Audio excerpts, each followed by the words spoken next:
Hi, I'm Rasheed Ogunlaru, coach, speaker, and author of Soul Trader, putting the heart back into your business. And I couldn't help but showing that heart because I'm about to interview somebody who has a lot of heart, who I've recently met, been lucky enough to be on some online conversations with through a collaboration of coaches and experts. And I'm here with Andrew Chi, who is a coach, neurologist, and psychiatrist. I had to check that, Andrew. Tell us, for people who don't know you, what you do in plain English, what your work is and what it's all about. Okay, sure. My work has really varied through various years. Yes, I do have considerable training in psychiatry and also some training in neurology, and I've worked in those fields, but I've also worked in infectious disease research.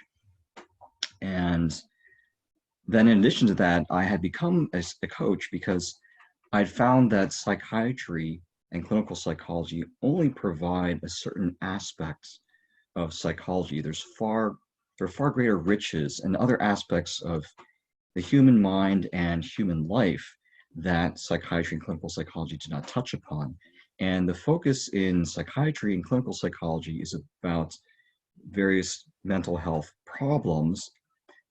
And there are treatments that do provide solutions, but there are many other types of solutions that go beyond what clinical psychiatry and psychology can provide.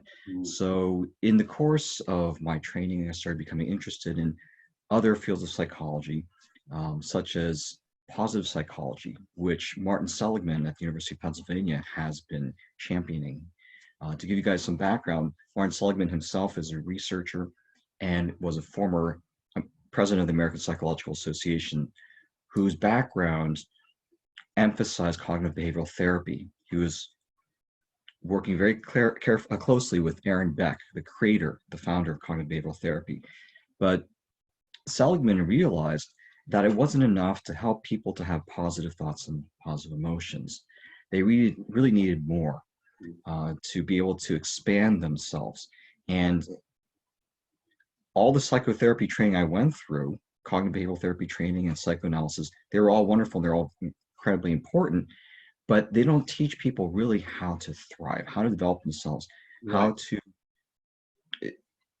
how to succeed individually or as a group.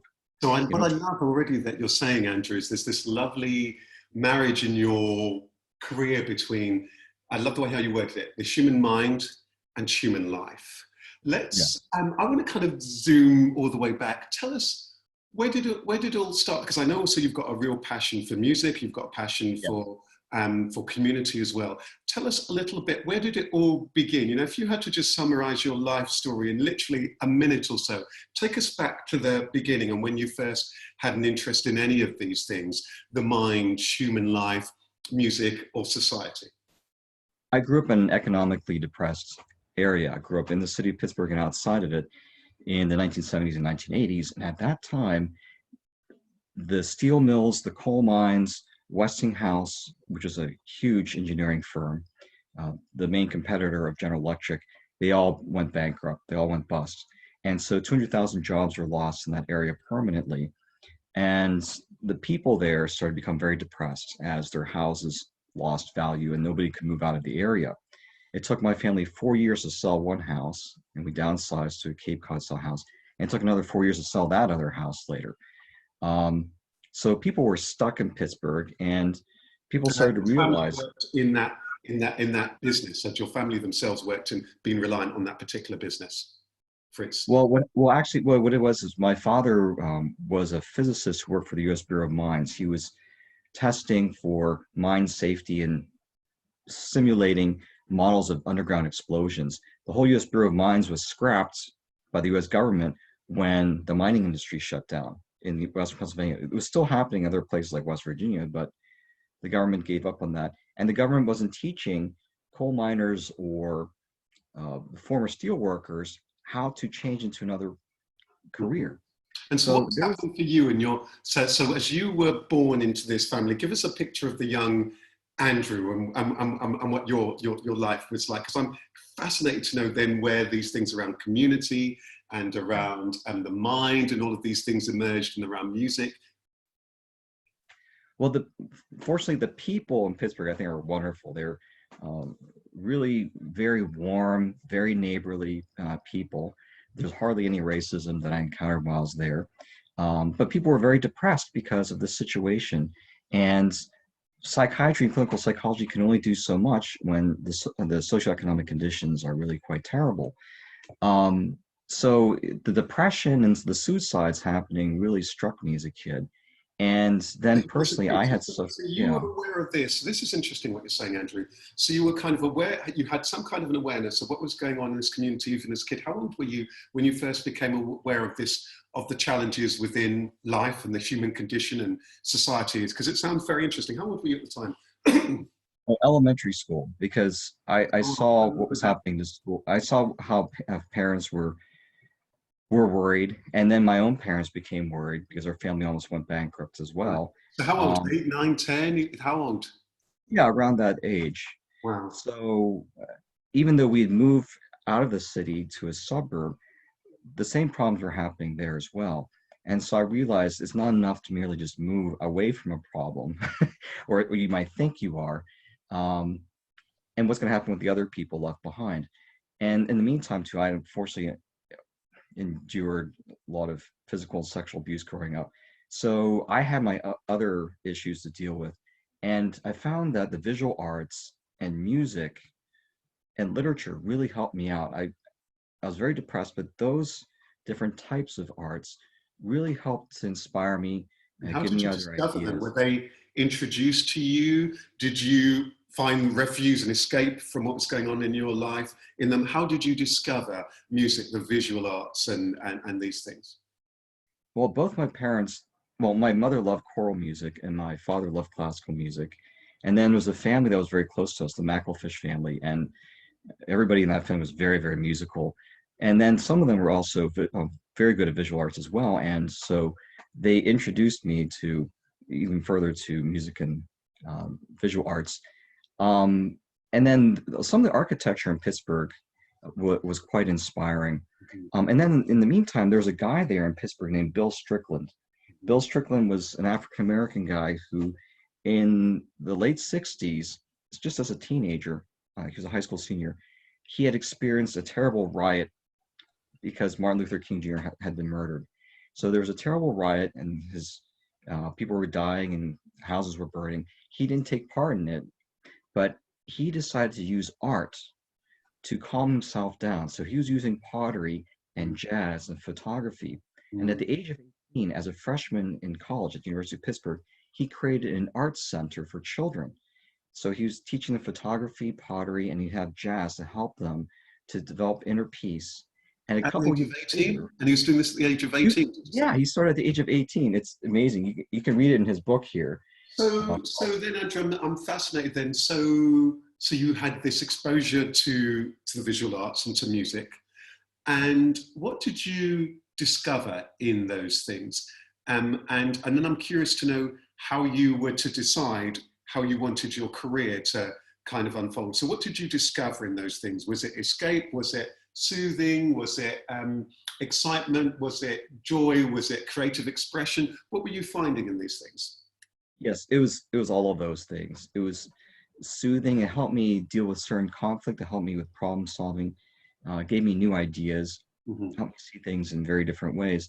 And then because Bill Strickland, a couple of years after he created the Arts Center, a Presbyterian church gave him a training center, and he and his father fixed it up. He started merging career training with arts training. And to this day, he has a very, very successful arts and career training center in Pittsburgh that is spread around the country and even overseas to other countries now. And so that model he had also influenced me because I was thinking, for a community to survive or thrive, you need to have socioeconomic developments.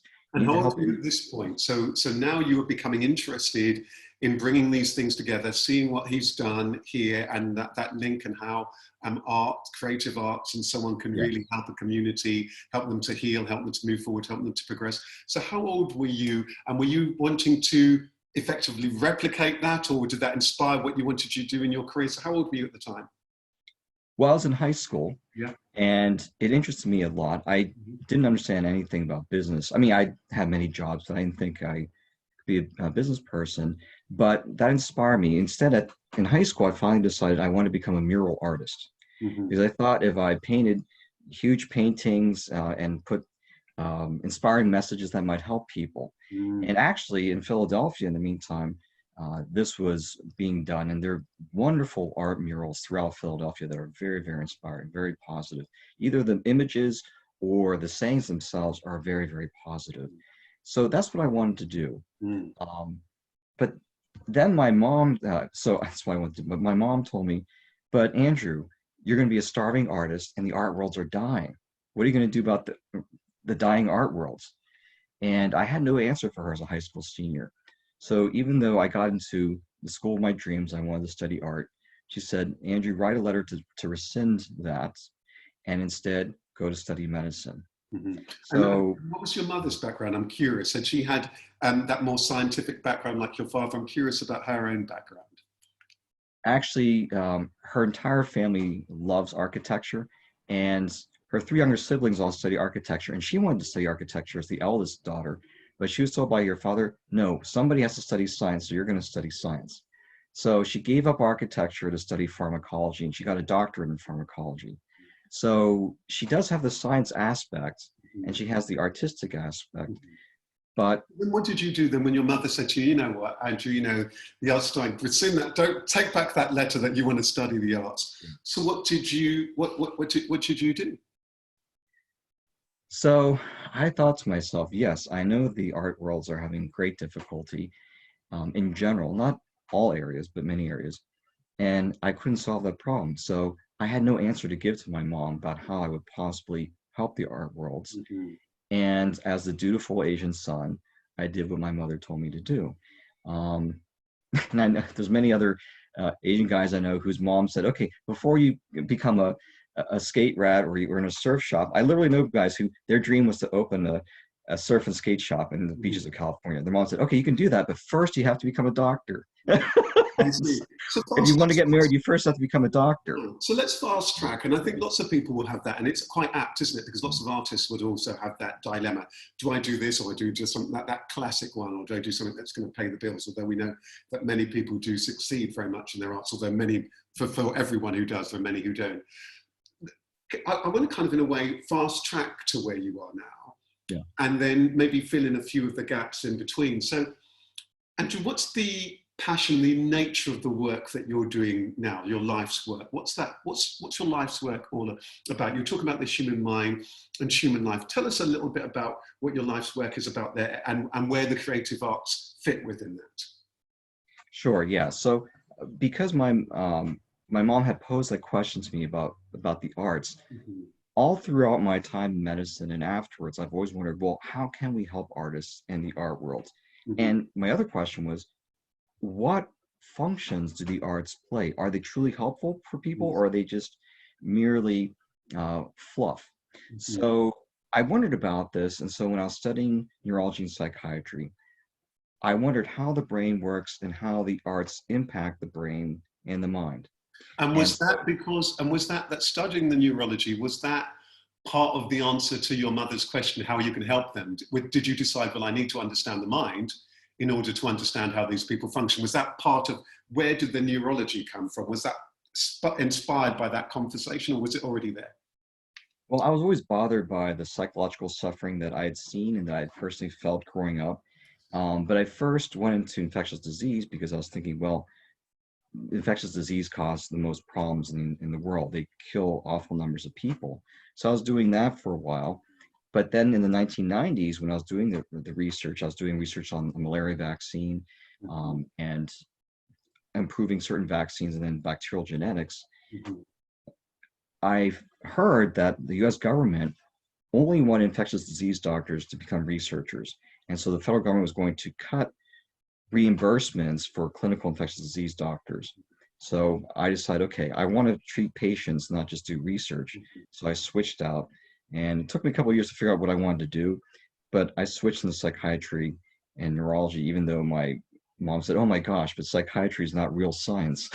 So the things, Um, and so and I think other people, when they want to become an artist or when they want to do other things that other people, other important people in their lives think are not legitimate or not helpful, there's this big struggle that for legitimacy, for identity, for roles, for function, and so on and so forth. But to my mind, I was thinking, I really want to know how the mind works, want to know how the brain works, and how to improve things. And also, so while I was thinking about how the arts can possibly help people, I was thinking about how with Bill Strickland, he was really trying to not only give people the business skills to create an entrepreneurship or to join a new career line, and not merely just give the arts to help soothe people, but he was really trying to help cultivate a certain virtue in people. He didn't do it in a religious way. There are various ways of trying to cultivate virtues that are not necessarily religious based. And so Martin Seligman, who I mentioned, the previous president of the American Psychological Association, for the past 20 years, he and many of his friends in psychology have been emphasizing character strengths and virtues. These are two books that Martin Seligman has supported. They're written by a friend of his named Ryan Emick. And Martin Seligman himself has also written great stuff about character strengths and virtues. So the arts can be used for many different ways, but I was thinking if the arts can help to improve people's appreciation for themselves, help work out issues of trauma, but then be used to help other people, which really falls in line with what Socrates, Plato, and Aristotle were saying.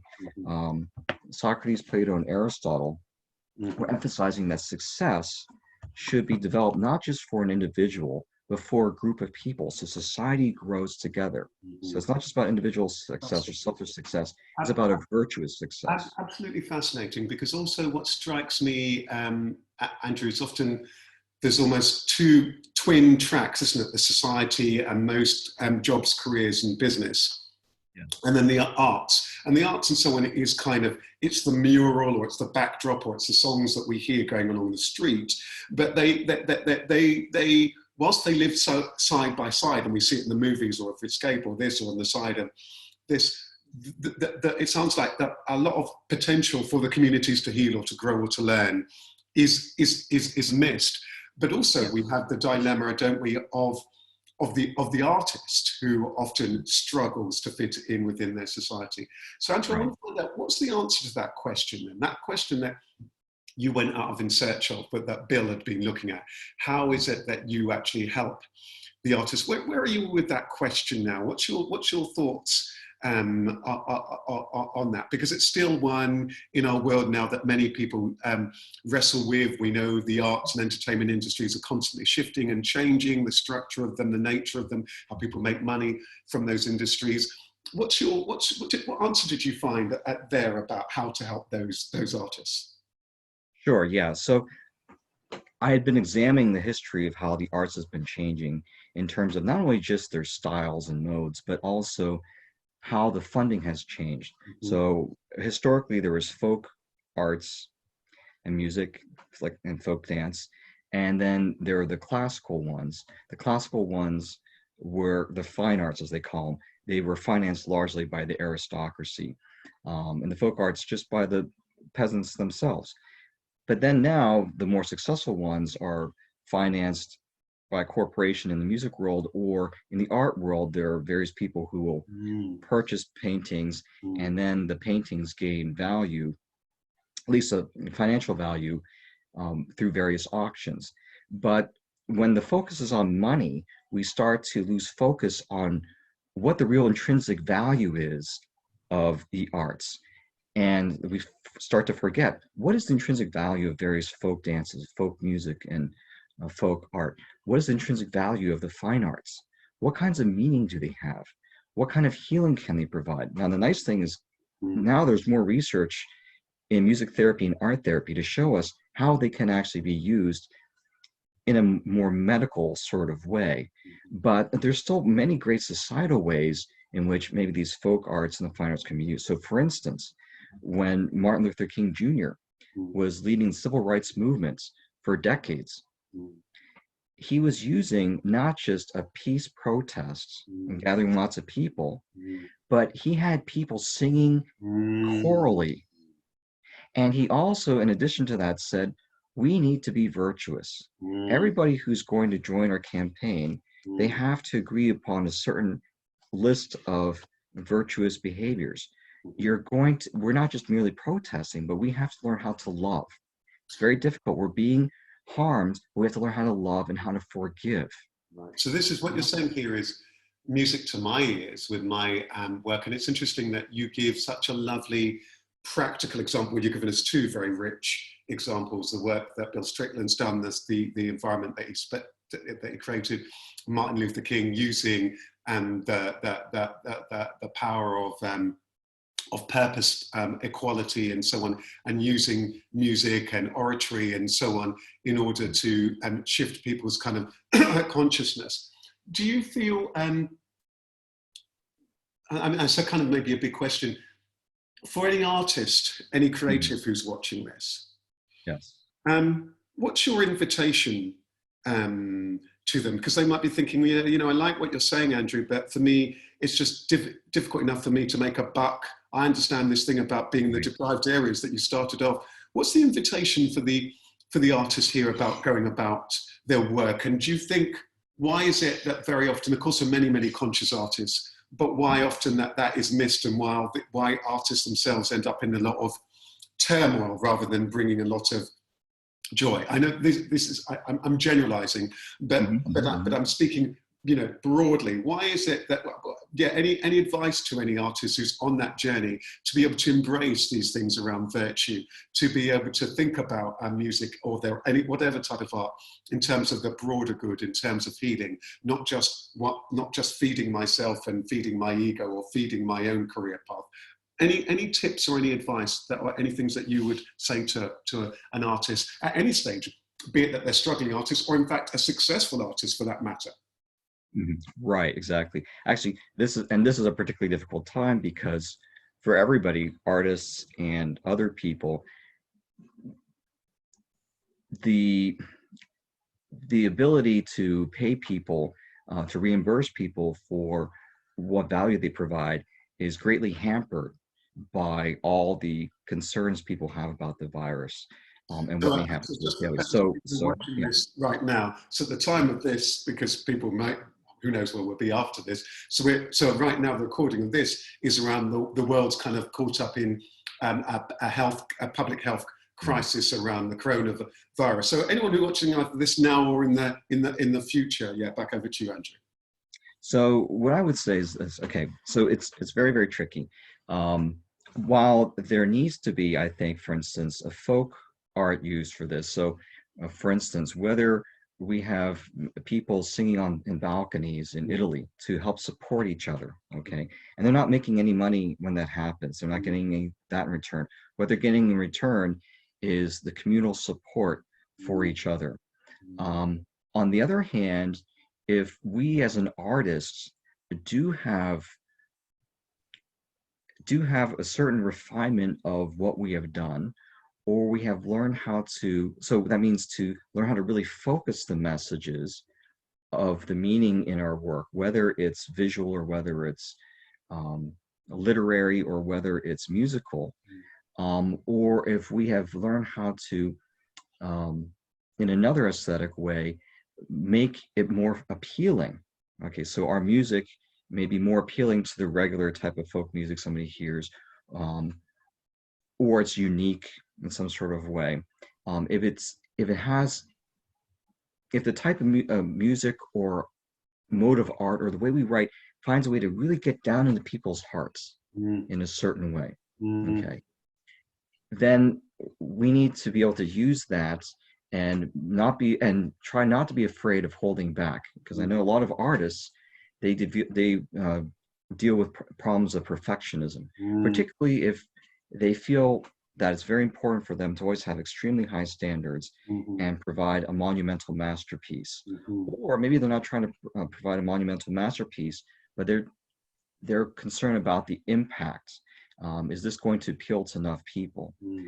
But if we could try to hold ourselves back from those types of mentalities, because perfectionism ends up only just critiquing us. Mhm. Okay, we do need to have maybe certain standards with certain types of arts, but after all, it gets too critical, too So if we hypercritical, can and let stops us go of from, that a little bit and yeah. then connect to the meaning, the heart of that, then there's that potential for the music to really, or the art, the writing, the literature, the dance, whatever it is, to really connect with people on an individual or collective. What I'm hearing from you, what I sense, what I'm absorbing almost, is that there's an opportunity for real healing and elevation for one and all is what I'm feeling from what it is that you're saying.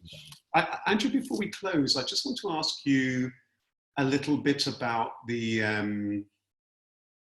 I kind of want to pick up on so what's if you could pose for us a challenge then, and you've begun to do this for the individual artist, so you've said that, isn't it? If you can create your work from this space, what about for the successful artist?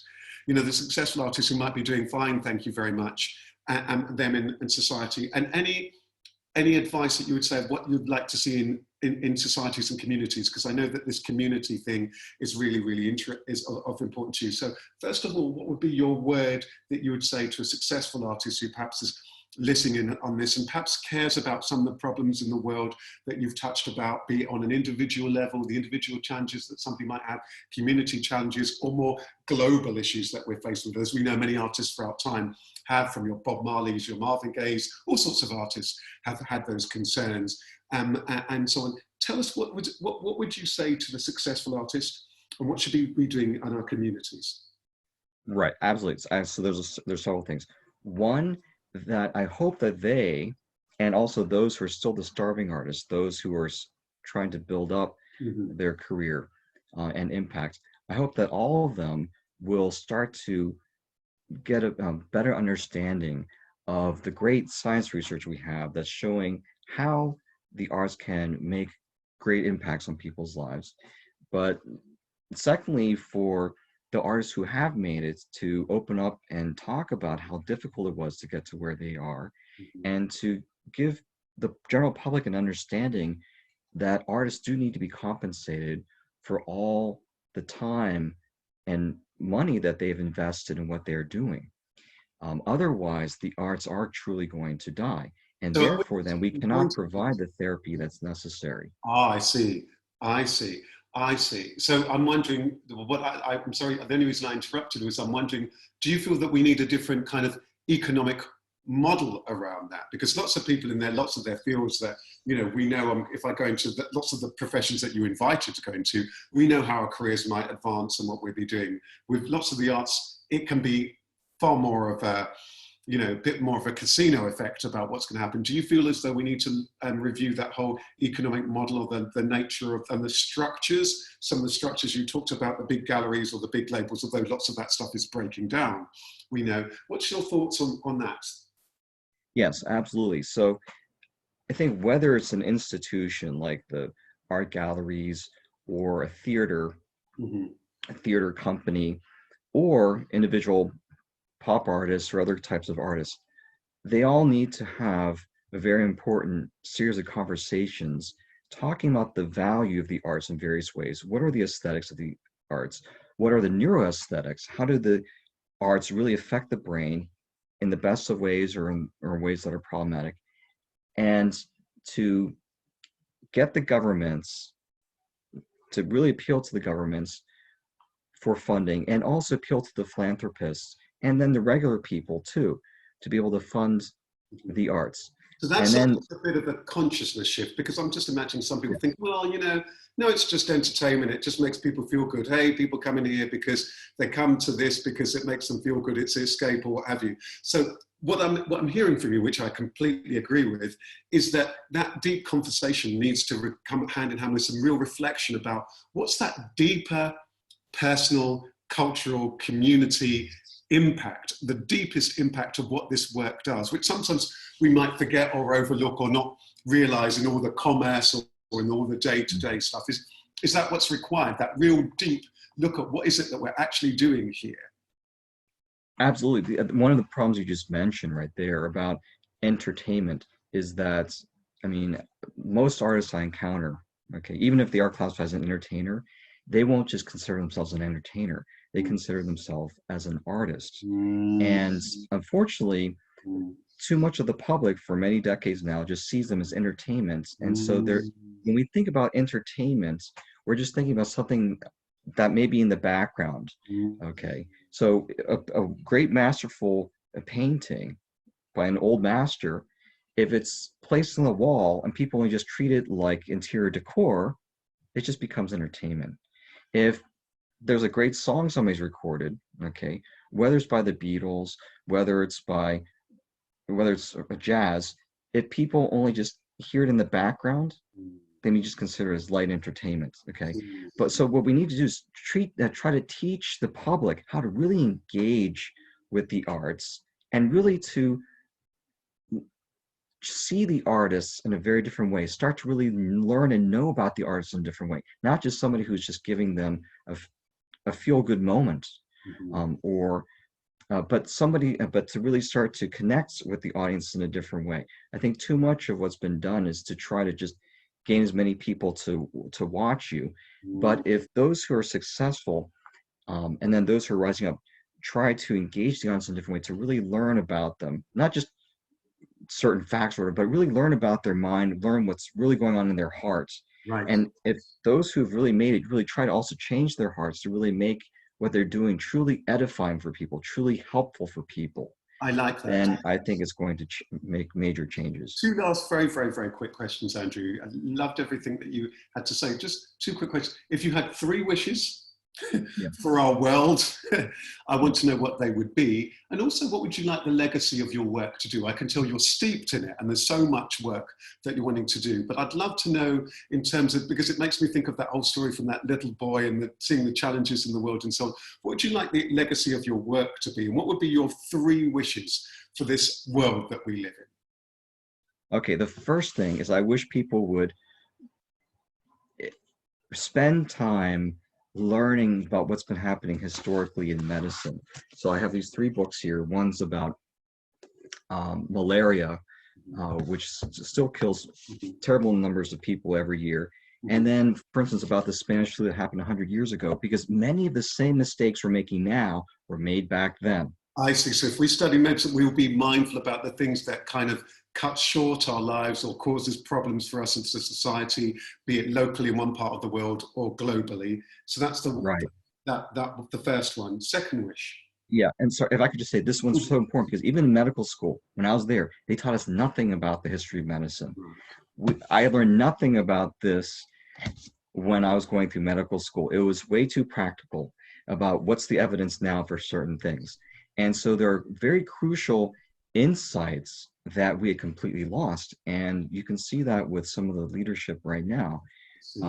I see, and that's lovely that it speaks to that public health, the public health part of you, that bit. If we learn those things, we can learn the lessons and we can address all sorts of things. And I wonder if it's one of the things that drew lots of people who've, for example, made their success in business. Somebody like a Bill Gates are now concerned about lots of these kind of issues in the world. Right. So there's something very powerful about that. So that's your first wish. That's my first one, because that's needed for this for people to survive. Right. The second thing is, now that we're going through this global crisis, world recession, terrible job loss, is going to be difficult to rebuild businesses. And there could be all kinds of terrible things happening. People can be a lot more theft and racism or whatever it is. We really need to learn more about virtue. We need to be far more than just compassionate. We need to work other virtues. We need to really learn how to love people. And love is not just about a positive emotion. It's really about positive action. And that action sometimes may be a little tough, or at other times very, very nurturing, very patient, very forgiving. So we need to learn. So we've got that thing about love, compassion, and putting that in action. So compassion for me is that love in action. So I like that. And you were just about to show one thing. Was that linking to the third wish or tying in with that second one? You were just. Well, I was going to say, so nowadays psychologists are coming up with ways that people can learn about virtues and to really practice them. Right. So to learn it, practice it, and apply it in your life. And your third wish? Right. My third wish is that then people would, like Socrates, Plato, Aristotle, and Cicero, were were teaching us. They're teaching us to work together in teams. Mhm. Okay, you build your success together, Mhm. because this is a time where not only do we need to survive Mhm. and try to maintain civility so that we don't descend into barbarism, so we don't descend into a post-apocalyptic Mad Max sort of world. Mhm. Um, but we need to be able to transcend this problem and learn from mistakes and build a much better world. And It now, might be, now you lead yeah, us wonderfully to the last question, which is, what would you like your legacy to be? Because you're wonderfully walking us to that space. What would you like the legacy of your life's work to be? I think I would like the legacy of my life's work um, to be for, oh, this is tough. So for my legacy of my life's work would be for people to really learn how to shed as much egotism and selfishness as possible, to come together, to really make a real difference. So we bring in the resources together to really help those who don't have it. And so, for instance, that means to open our eyes to the suffering, to open our eyes, for instance, to all the suffering that's been going on in certain other countries that have epidemics every year that people are completely oblivious to, and provide more than just money. I mean, that money is one thing that's very, very important, but I would like to be able to see people really become virtuous and be fruitful with their lives for people, to That's really build the wonderful. relationships necessary, to build the mentoring and the coaching, and the teaching that's necessary to guide societies to really develop. Wonderful. Andrew Chi, thank you so much for being here with us for this wonderful interview. Wonderful. And keep up the incredible, inspiring work. Thank you so, so much. You too, Rasheed. I'm so glad I met you. You're a wonderful guy. You have a beautiful heart. And yeah, I think unfortunately too many guys are afraid of mentioning the word beautiful, but you have a beautiful heart. There are a lot of guys are afraid of mentioning the word love, Yeah, yes. but you can see you're somebody also who has true love. And so I really wish you the best, and I'm really glad to have met you. Thank you. Likewise. Thank you so much.